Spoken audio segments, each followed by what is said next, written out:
Hey, everybody. Thank you for coming back to another episode of That Early Childhood Nerd. I'm Heather Burnt-Santy, joined today by a couple of folks that I discovered in Exchange Magazine, reading their article, and I'm really glad they're here. So first we have Chad Nunamaker. Go ahead, Chad. Hi, Heather. Thanks for having us today. Really appreciate it. Yeah. Do you want to tell anybody anything about you? Tell folks why they should listen. Yeah, sure. Well, let's see. I got my first job working with young children in 2004. So I've been around for a little bit. Yeah. I've had a lot of different experiences. I've worked with children from infants and toddlers all the way up through 11 and 12-year-olds. I did my bachelor's in early childhood education at Wright State. I did my master's in early childhood leadership and advocacy at the University of Dayton. I also recently finished a certificate in early education leadership from the Zanes Academy at Harvard Graduate School of Education. And right now I am a PhD candidate in early childhood. And Nice. I've held a lot of different roles over the years. I've been in the trenches. I've helped run centers and administrative roles, and been a kindergarten lead. So I've done just a lot of different things over the years, and worked with, I've always had a really strong interest in working with children who had what some people would label as behavioral challenges. And I think that ties into some of the things we'll be talking about today related to self-regulation. And I've always considered myself an early childhood nerd. And that's But even not what that I say. early childhood. Exactly. And that's what I even say that to my students. So I think that this field is the most important thing that you can do with your time is work with young children and families. Yeah. Thank you. I just did a video where I teach at a community college, and I'm going to get to you, Dr. William, I promise. Hold on. Where the students were telling me the sad and discouraging and condescending things people said to them when they found out they were majoring in early childhood education. And it made me sad. It didn't surprise me, but it made me sad.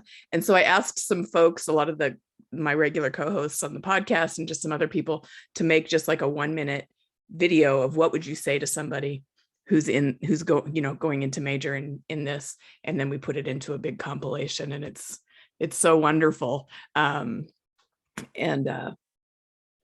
hope that it helps folks coming in, because what you said, Chad, it's so important, the work that we're doing, all of us here, and that we are educated and committed to learning about what that is. And so that's one of the reasons I'm really excited about this conversation. Thanks. All right. So also, it's not just me and Chad. I'm also joined by Dr. William Mosier. I might have said your name wrong again already. Okay. All right. So tell us about yourself, Dr. William. Well, I'm William Mosier, and as I consider one of my best experiences in the field of early childhood education is being Chad's professor of early childhood education when he was getting his bachelor's degree from Wright State University. I first started in early childhood in the inner city in St. Louis, Missouri, where I worked with children in a looped classroom. That means I had children who were 5, 6, 7, 8, and 9 all together in the same classroom, and the children would loop with me from year to year. So I would have the same child for 3 years, which really helped children have someone that they could attach to, that they felt comfortable with as they're learning. And that classroom was called a special adjustment classroom. So as Chad had mentioned about kids with behavior. Yeah, we always put that in quotes. Right. I had the classroom in the basement of this 4-story elementary school, where kids were kicked out of kindergarten, first grade, second grade, or third grade, and dumped into my classroom. And so I wrote a federal grant to turn it into a looped classroom, and it got funded. So I was able to have kids stay with me for 3 years. Then after I finished my master's degree in early childhood education, I went back home to California. I'm a native Californian, and I got my doctorate at University of Southern California in child development, early childhood education. And I ran migrant Head Start programs up and down the state of California in 17 counties. So I would design child development centers for the children of migrant farm workers because of my fluency in Spanish. And I would then train the staff to work with the children. And it was a powerful experience. Then when I finished my doctorate, eventually 20 years teaching in the university, and now I'm living in Istanbul, Turkey, as the medical director at a rehabilitation center for the children of Syrian refugees who have many, many behavioral problems due to the traumatic experiences the trauma. had. Yes. And I'm a full professor at Istanbul Galician University. All right. In professor of child development in the School of Health Sciences. All right. Thank you. I'm really glad you're both here. So the article that we're going to talk about, I don't have the date on my printout, but I know it's a few years old. And when I first reached out, I think it was you, Chad, you were like, why did this come up for you suddenly? Right. Yeah. But the article is called Promoting Inquiry-Based Science Education. And it came up when I was teaching a curriculum course last fall, when I just did like a search for some science articles. And I think it's must read. I think that everyone should go to Exchange, and if you don't have the subscription, use one of your 5 free articles to get this one.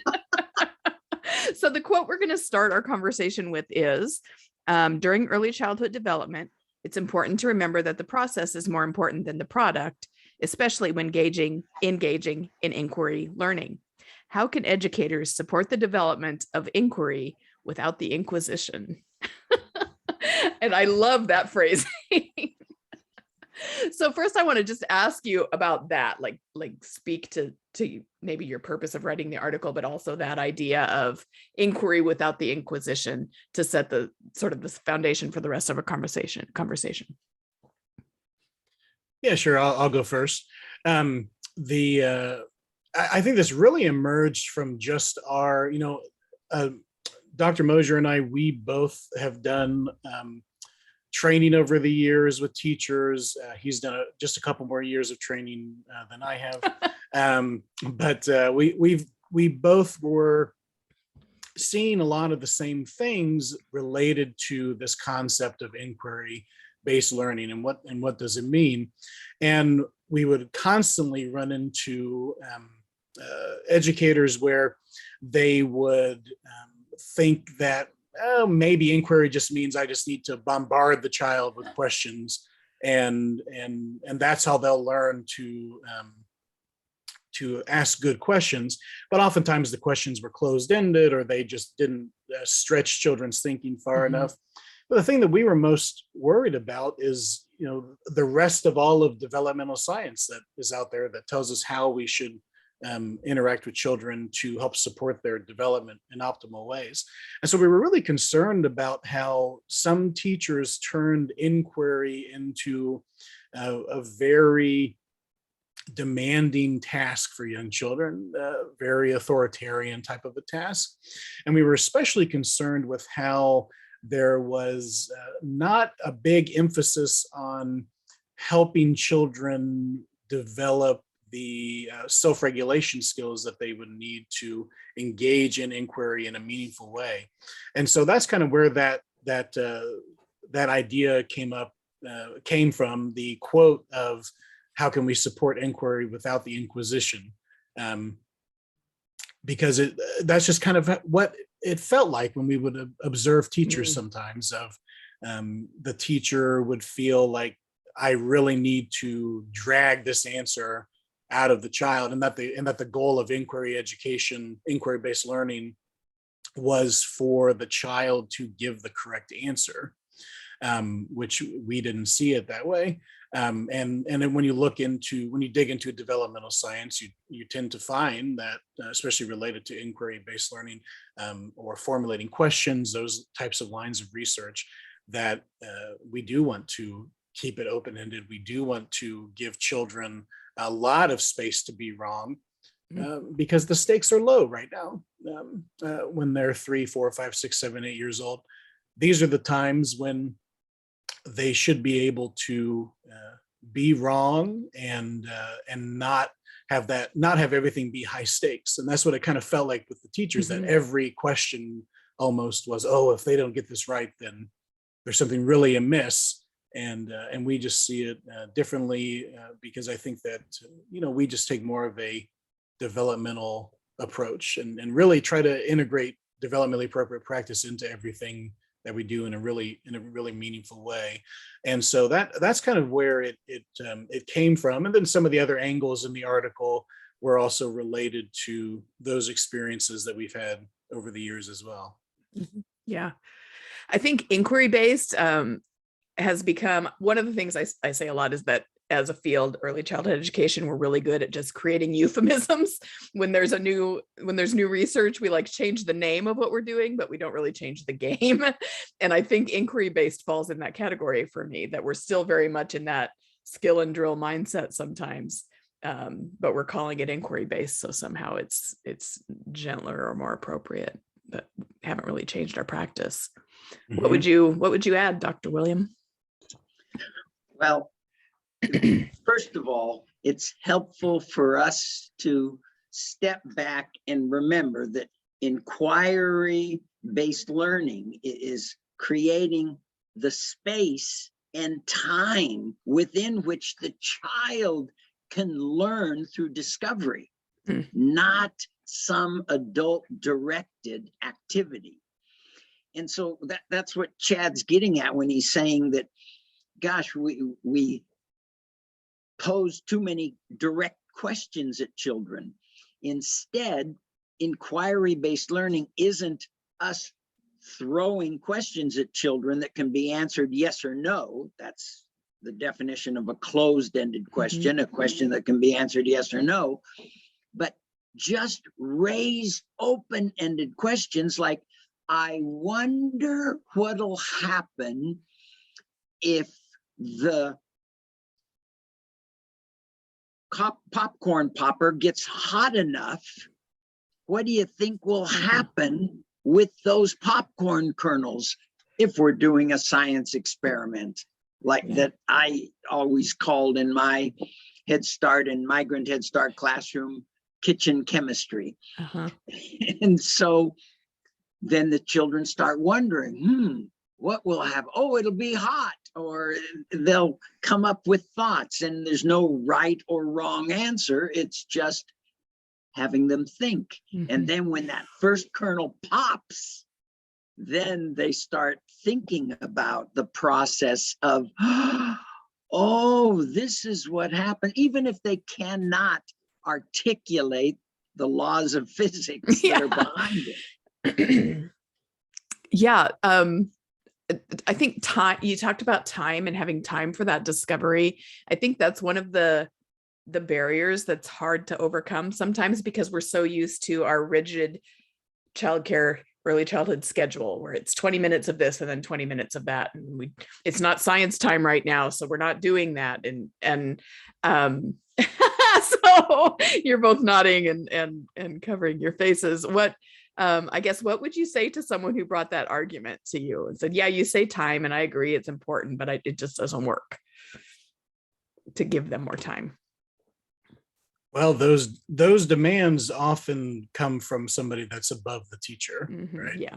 Whether it's the administrator of the program, or the Board of Education, or the way that the state has things laid out.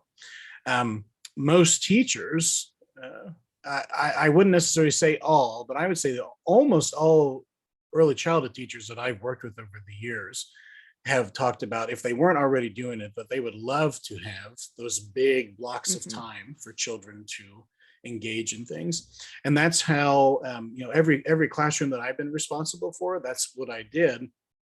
And what's interesting is that, as you dig more into the literature, you start to find that that's really what children need. But you have works from Maria Montessori, other writers from 100 years ago, who were saying children need these gigantic blocks of time, 3 hours or so, to really dig into concepts. And so that's I've just always embraced that and not had too much pushback. And I think that a lot of that comes down to just being ready to articulate to whoever my boss is, for lack of a better term, the importance of that, and be able to do that in a way that's convincing. And if a person can't do that, then I just think back to this is an exchange article, and there's another exchange resource. I might mess up the name, but I believe it's called Guerrilla Teaching Tactics, and it's we've recorded about that one too. Okay, great. And I love that framing, because there were certainly times, especially early in my career, where I felt like I was doing basically that and just never had a word for it, where I was just trying to sneak in developmentally appropriate practice. Such a rebel, right?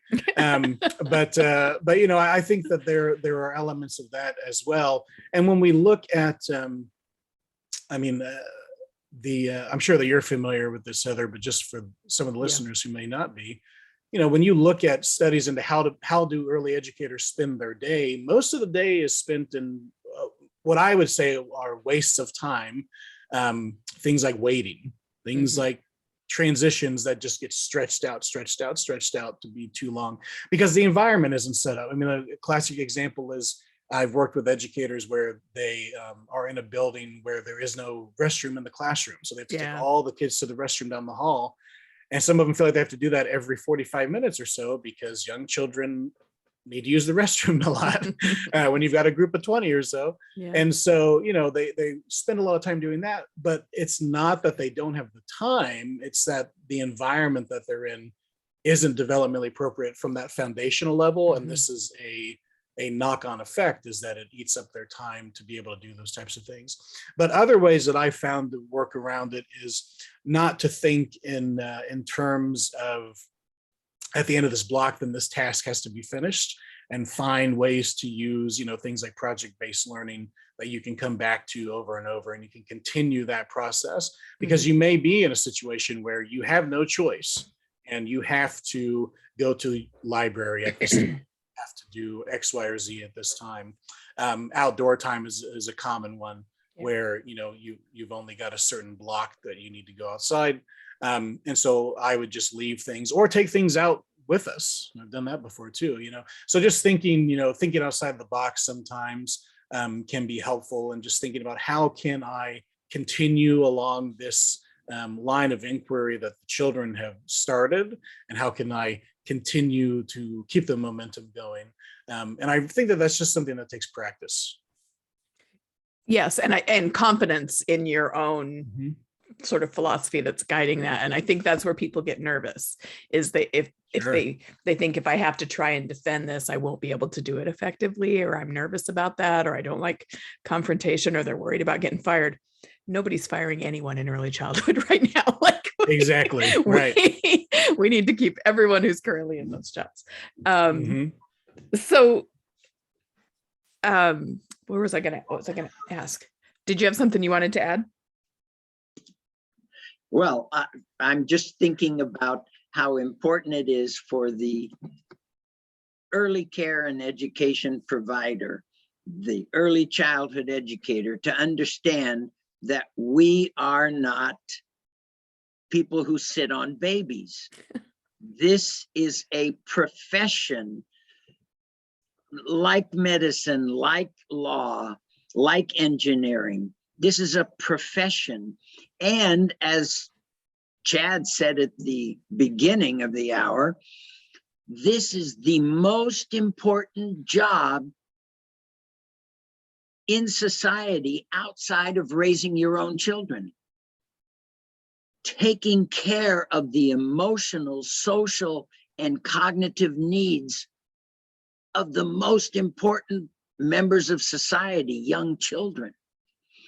And so for us to get caught up in thinking that some supervisor, some administrator is going to chastise you for not sticking to the curriculum, some 20-minute block, just you're underestimating your power.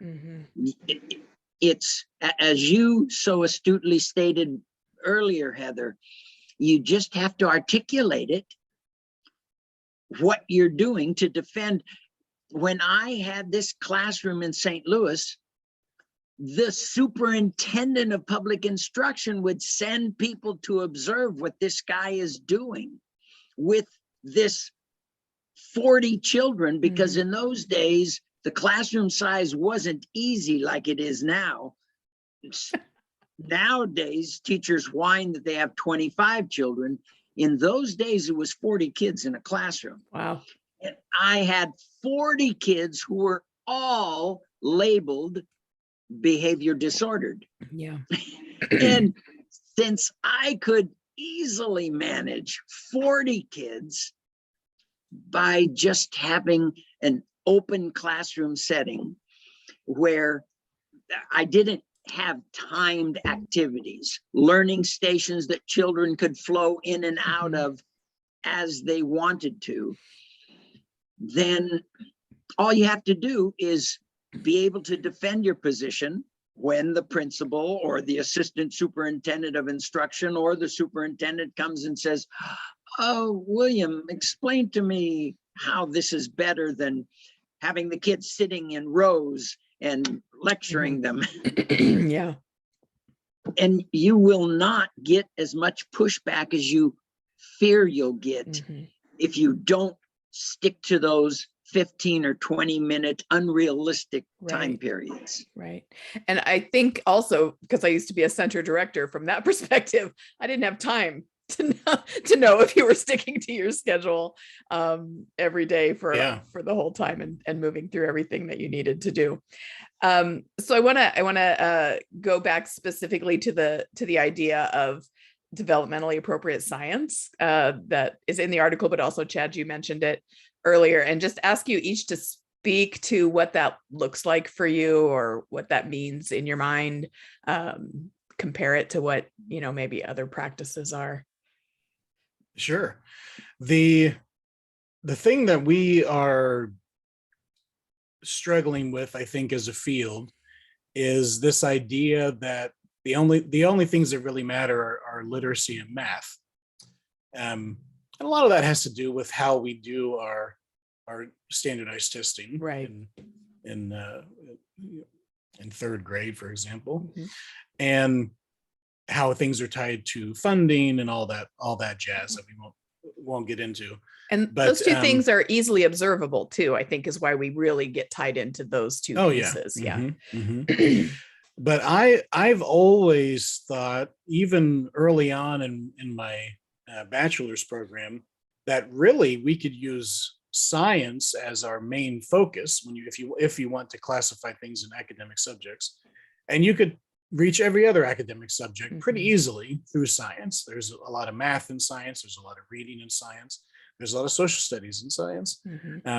There are lots of opportunities to go in a lot of different directions with science education.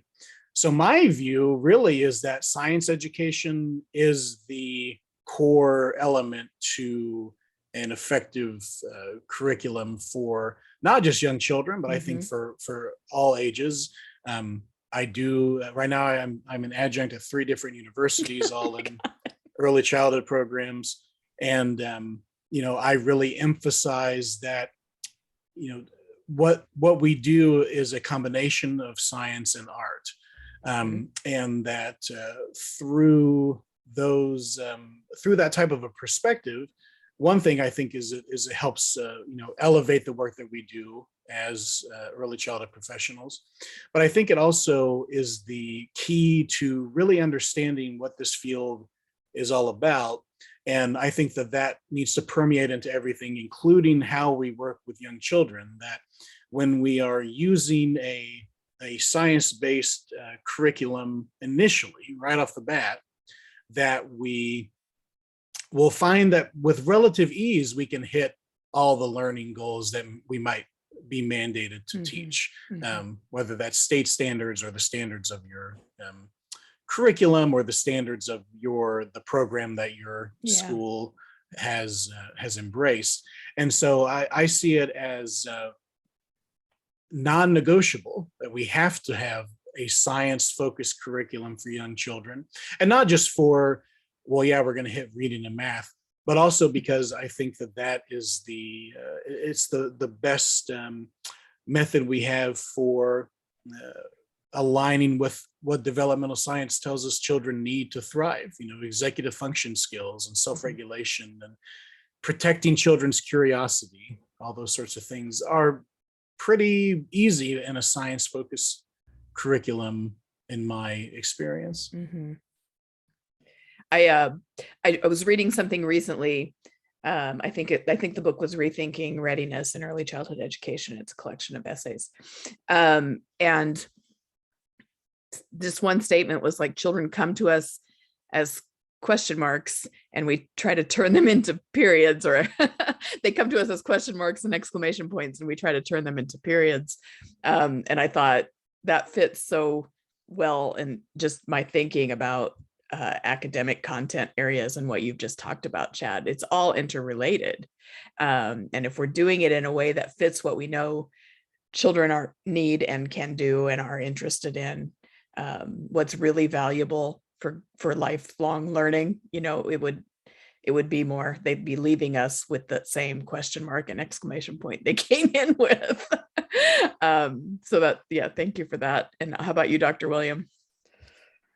Well, I think first we need to look at the big picture of how early childhood professionals view themselves.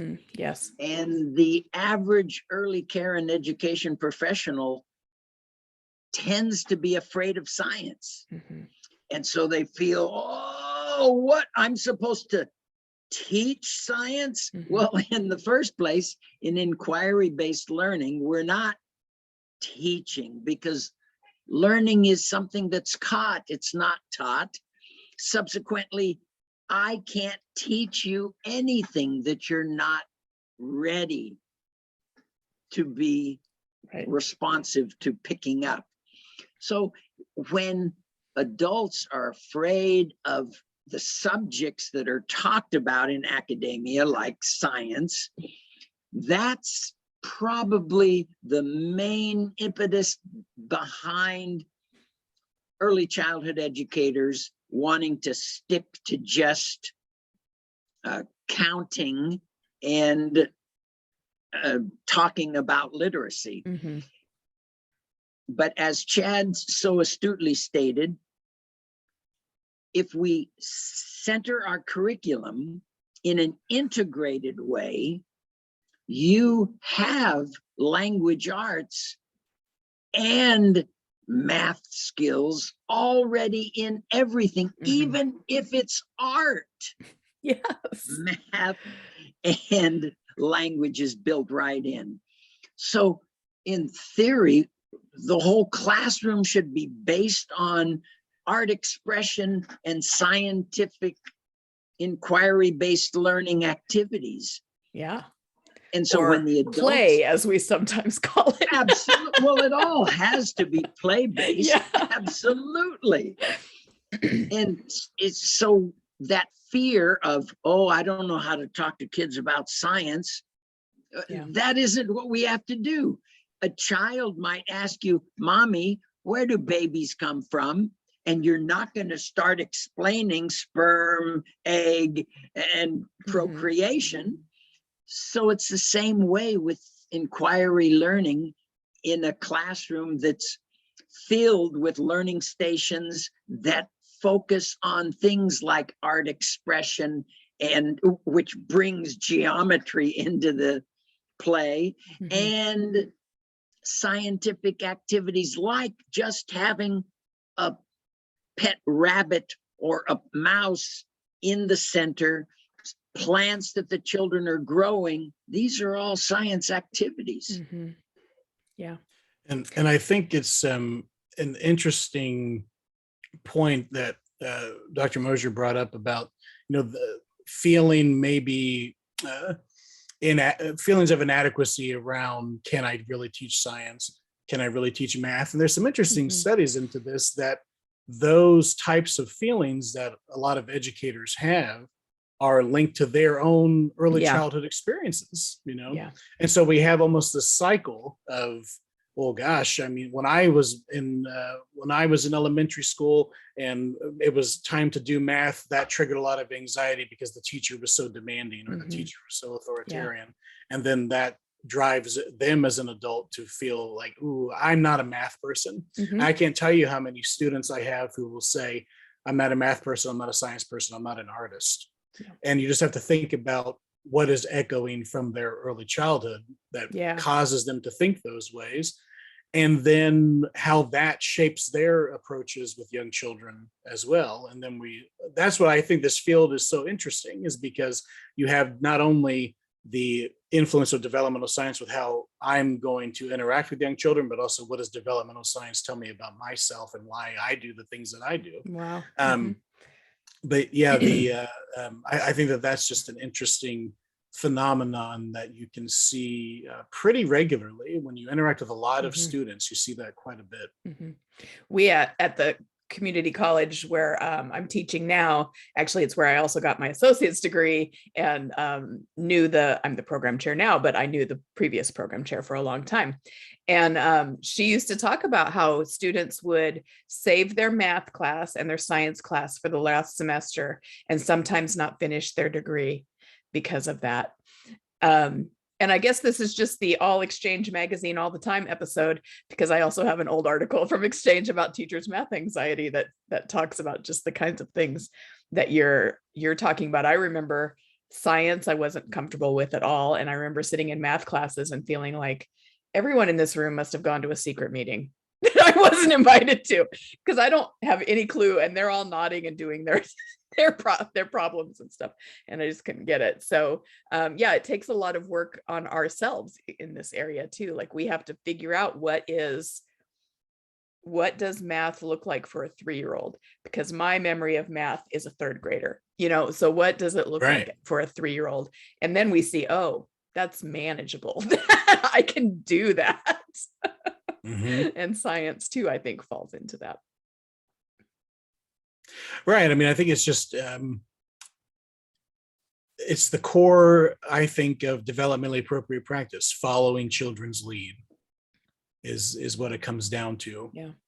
And that can be scary too. There are plenty of people I've worked with where they don't like that feeling of not knowing what's going to happen next. They really like the idea of, I know exactly what's going to happen because it's on my schedule, Yeah. And I think that plays into it as well. But I think there's a lot to be said for, reflecting on those feelings in ways that are almost critically analyzing yourself and thinking, are the things that I'm saying, are the yes buts that I'm coming up with for why I can't do these things legitimate, or are they things that I'm creating as a distraction so I can avoid it because I just haven't reflected enough on why do I feel that way. And that's something that I try to challenge my students to do, admittedly with mixed results, because there's a lot of resistance to that sometimes. Yes. Yeah. It's a hard thing to ask. Exactly. For people, especially if they are not used to being reflective, or no one has ever invited them to practice reflection before, to start with, okay, well, now we're really going to focus on you and why this is so uncomfortable for you. Yeah.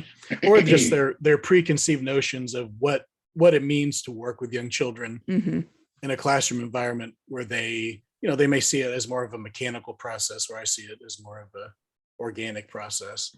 And so they have that as well. So there's just so much, and I get this feedback from students a lot from various courses that I've taught.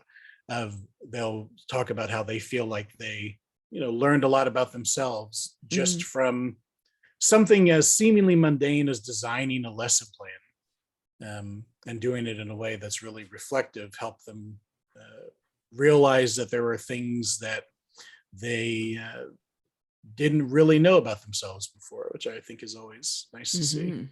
That's a whole other episode. Right, exactly. Put a pin in that.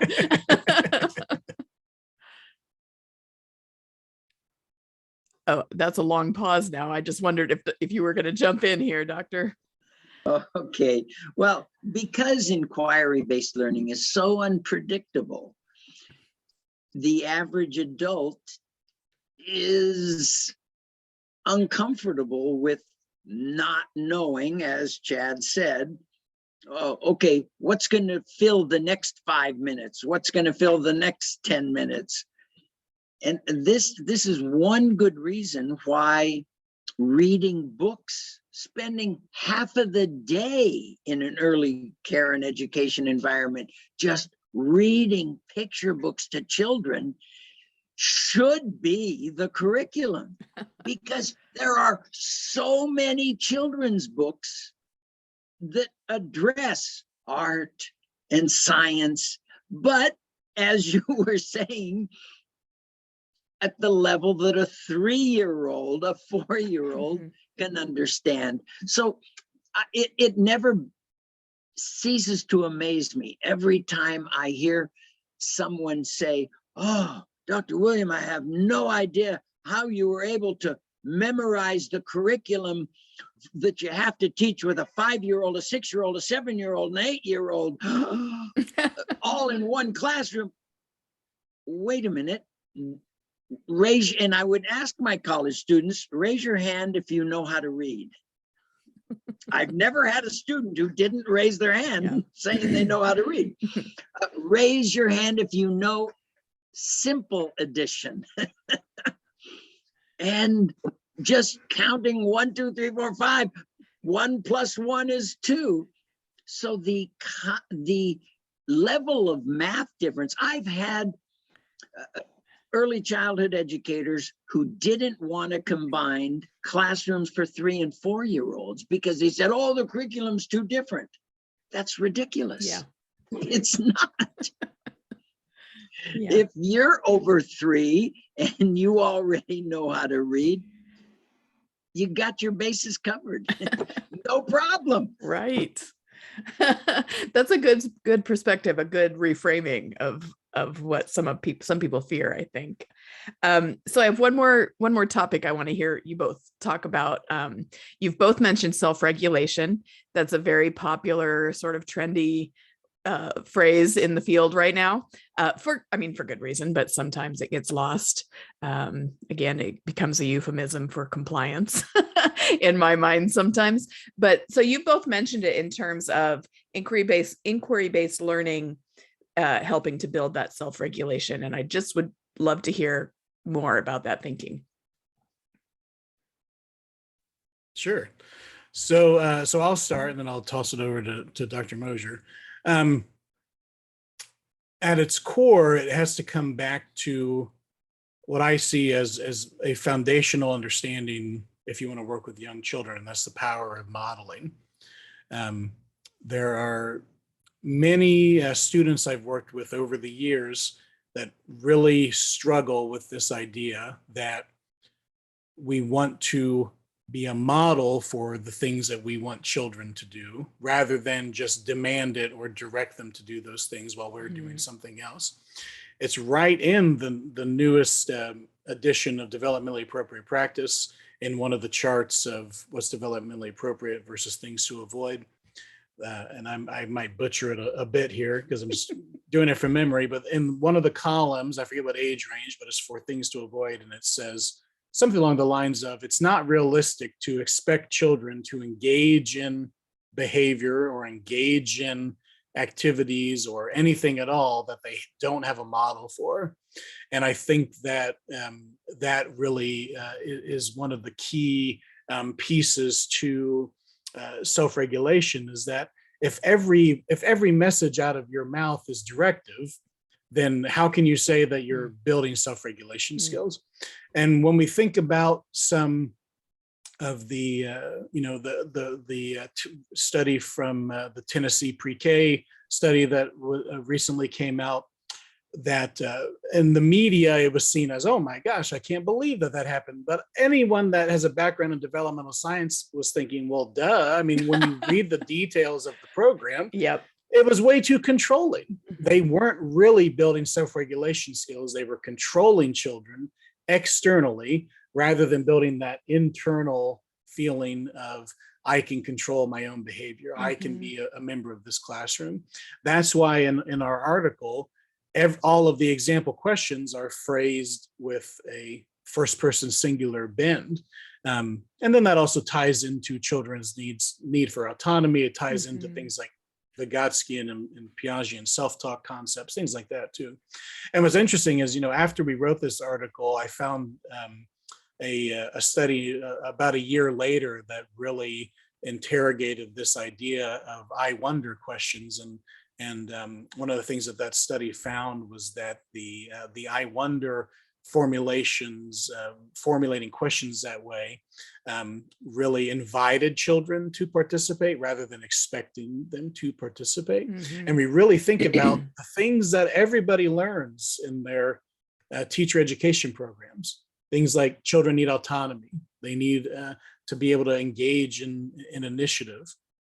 All those things that teachers can often say, but then when the rubber hits the road, it kind of falls apart. They tend to do things that, are the traditions of education rather than what developmental science says. So I think that that's kind of the strongest link between those two concepts, is that when you build this environment for inquiry-based science, where you're a model for how do you engage in this, children take that up, and then that becomes self-regulation, rather than you demanding that, okay, it's science time for the next 20 minutes, and we're going to do these, and I hope you get these answers right, or else I'm not doing my job. Helping children understand that there's this, that we can, helping children understand by our own understanding that we can help cultivate self-regulation and self-directedness. So to respond to your issue, I think when we look at that phrase, self-regulation, my generation, the term was called self-directed learning. And now it's changed to this reframing as self-regulation, but it really hasn't changed. The research is the same from 50 years ago. We know for sure that if we as adults are modeling the very behavior we want to see in children, then because they see us as gods with a small g, they're going to want to copy what we do. And so it is really tragic when adults start telling kids what to do instead of modeling what we'd like them to do. I was working with a family today who came to the rehabilitation center specifically because this boy has been kicked out of his kindergarten for hitting other kids. And so you tactfully talk to the parents and the grandparents, because they have quite big extended families here. And sure enough, what do you think happens at home? He gets role modeling for hitting. Because mother says, oh, I never hit my son. She starts out. Finally, she says, well, actually, I don't want him to think that I'm hurting him, so I use a coat hanger. Oh, shit. So The point is that if I want children to develop self-regulation, that is, to have independent living skills, to not do something because they're afraid that if they don't do it, some adult will punish them, but rather to regulate their own behavior for intrinsic reason, then the way to handle that, the way to condition that into children, is to be a role model for speaking quietly, a role model for touching people gently, a role model for tender loving care. Yep. That's I think about that when I'm talking to people about challenging behavior that challenges us, whatever. I hate that I even have to use those words, but you have to use those words to communicate what you're talking about, I guess. And I talk about modeling, or even just sometimes I just say what you wish they'd thought in that moment. Like, just say to yourself what you wish they had thought, and that can become their self-talk over time. That feels like, well, then I'm not doing anything. Well, then he's getting away with it. And that's not, you're going in circles if that's the thinking, because how they learn is from watching us and having repeated experiences of us being self-regulated. And that's hard for some folks, because we have in our brains that something bad should happen if there's a misbehavior. Yeah. And, there's, what's it called? The just world hypothesis, that everybody gets what they deserve, and that, I think that muddies the waters a lot when you're talking about behavior or children,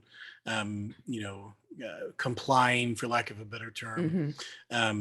This idea that, we have to kind of balance that out, that because they did something wrong, we have to do something wrong to them. Yes. Yeah. But then at the same time, I've worked with many students and teachers over the years that will say that, but then in another breath, they'll also say, oh yeah, modeling is important. And I feel like that's such a big issue in our field. In addition to what you said about, how we tend to create euphemisms, that we have a lot of concepts that teachers can, especially early career teachers and students, they can articulate, but then once the rubber hits the road, sure, everything goes out the window, because there's never been this explicit connection between theory and practice. And so that's what Dr. Mosier and I do a lot in our training and in our courses, is what does this look like when you are trying to implement these things? And that was one of the goals behind the article, is even drilling down to exactly like, how would you ask a question? Right.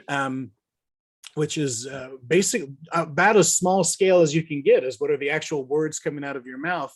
But we found that really helps people, connect the dots and think, oh, okay, well, I understand now that this is supporting autonomy, this is supporting initiative, this is supporting self-talk, this is tying into children's tendency for egocentrism, tying into children's tendency to emulate the behaviors that they've seen. And that's another reason why I think this field is the best field you can go into, because all of these concepts in developmental science, they just fit together so beautifully. And we can really, I really get a lot of professional satisfaction out of being able to shape a child's behavior without using punishment or rewards, and being able to say that it is possible, and that if we really work hard, that we can do this, and that we know what to do. We know what to do. We just need to do it and find ways to support people in doing those things. Well, I need to wrap this conversation up, but it's been so good. And I have like 3 notes here of other things I want to have you come back and talk to me about sometime. So this has been great. But are there any things that you were hoping to be able to say or talk through that you haven't been able to? We can end with that, if there's something you want to still get in. Yeah, I would like to say that one of the things I ran into early in my career was, one of the earliest jobs I had was as a toddler teacher. And I'm not going to name the curriculum that they were using, but they were using a curriculum where you would plan out, a month in advance. And I always thought, how do I know what, because I worked with children as young as 16 months at that point. And their interests, some of their interests were static, but many of the things they were interested in were literally every 15 minutes would change, So how would I know 30 days in advance what they would be interested in? But we ended up swapping to something called the Access curriculum, which is a science-based curriculum for children from infants through 5th grade. And it was designed at the University of Dayton, which is where I did my master's. And it's a great tie-in to this article for teachers that are like, well, how do I do this in a whole at a curriculum level? But yeah, it's called Access Curriculum, and it's accesscurriculum.com, and you can find all the information on it there. Yeah. And I have always I've used it for a long time, and the programs I've worked for have used it, and it's a really nice way to take answer some of those bigger questions of, if you're listening right now and you're thinking, well, how do I convince my administrator, my principal, the director of curriculum that we can do these things? Access is something that could give you some good ideas, and maybe something that you'd want to look into further. And I don't get anything from that. I'm just a user, I'm just a user, but it's been a really nice way to incorporate some of these concepts that we talk about in the article. And I would even go so far as to say it inspired a lot of the more nuanced takes that we have in the article, kind of kicked off from my experiences with that curriculum. So. Yeah. I'm glad you said that, because I have written at the top of the article Access Curriculum, but I couldn't remember if that was just a note I jotted down or if it was really related to this conversation. Yes. So good. Perfect. Thank you for working that in. Thank you. How about you, Dr. William? Any last thoughts? Well, I think it is vital that every early care and education professional get it, that this is a profession. How come we know for sure that this is a profession? Because there's 3 identified criteria for what constitutes a profession. 1, a body of scientific evidence for what we're supposed to do and what we should avoid doing. We certainly have a lot of data about what's developmentally appropriate practice and what is developmentally inappropriate practice. Second criteria is some sort of educational requirement to be in the field. And it doesn't have to be formal education, just some sort of educational background. You can't get a early care and education license in most states unless you have a high school degree or some equivalency. Therefore, we meet the second criteria, academic requirement.